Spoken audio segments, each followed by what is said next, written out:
Assalamualaikum warahmatullahi wabarakatuh. Kami DCI Channel kembali ke hadapan Anda untuk berbagi info Islami.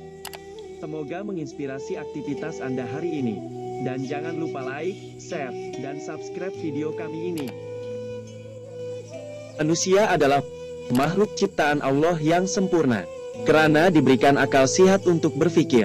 Namun akal dan pemikiran yang diberikan oleh Allah kepada manusia sangatlah sedikit, sehingga kita tidak perlu memikirkan hal-hal yang sangat jauh di luar kemampuan akal kita, seperti menanyakan hal-hal yang sangat mustahil untuk diketahui oleh akal manusia, seperti menanyakan siapa yang menciptakan Allah, bagaimana rupa atau wujud Allah, dan lain sebagainya, karena hal itu sangatlah mustahil dicapai oleh akal manusia.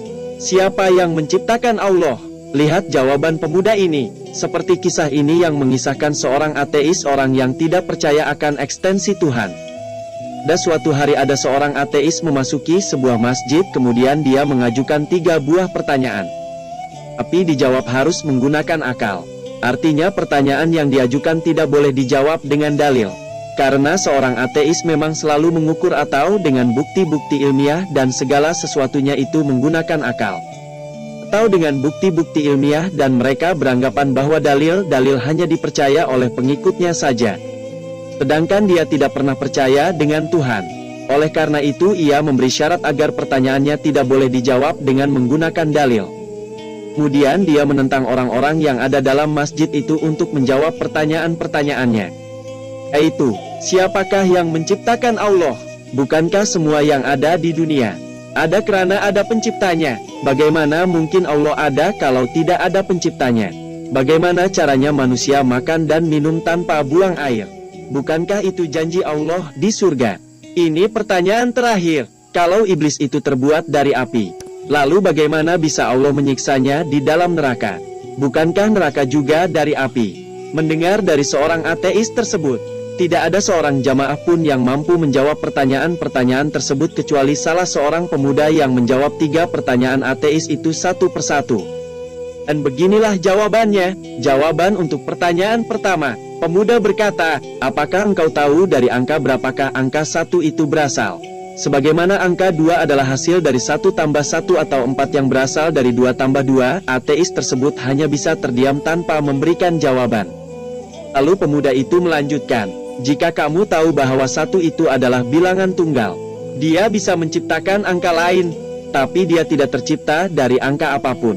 Lalu apa yang membuatmu sulit memahami bahwa Allah itu zat yang maha tunggal, yang maha mencipta, tapi tidak diciptakan? Jawaban untuk pertanyaan kedua, pemuda tersebut berkata, saya ingin bertanya kepadamu, apakah kita ketika di dalam perut ibu kita semua makan? Apakah kita juga minum? Kalau memang kita makan dan minum, lalu bagaimana kita buang air ketika di dalam perut ibu kita dulu? Jika kau percaya dulu kita makan dan minum di dalam perut ibu, dan kita tidak buang air di dalamnya, lalu apa yang membuatmu sulit percaya? Di surga kelak kita akan makan dan minum juga tanpa buang air. Jawaban untuk pertanyaan yang ketiga, pemuda tersebut tiba-tiba menamparkan ateis tersebut dengan sangat keras. Ateis pun merasa kesakitan dan marah-marah kepada pemuda tersebut. Lalu pemuda tersebut berkata, tanganku ini terlapisi kulit, kulitku ini dari tanah, dan pipimu terbuat dari kulit dari tanah juga. Lalu jika keduanya dari kulit dan tanah, bagaimana bisa engkau merasa kesakitan ketika saya menamparkanmu? Bukankah keduanya tercipta dari bahan yang sama? Sebagaimana iblis dan api neraka, ateis tersebut hanya bisa terdiam dan tertunduk tanpa bisa membantah apapun. Kisah ini mengajarkan kepada kita semua bahwa semua pertanyaan yang terkesan mencela dan merendahkan Islam harus dihadapi dengan kekerasan. Justru kita harus menghadapi seperti itu dengan ilmu. Seperti pemuda tadi yang dengan cerdas mampu menjawab pertanyaan-pertanyaan yang mungkin bagi kita pertanyaan tersebut sangatlah sulit untuk dijawab.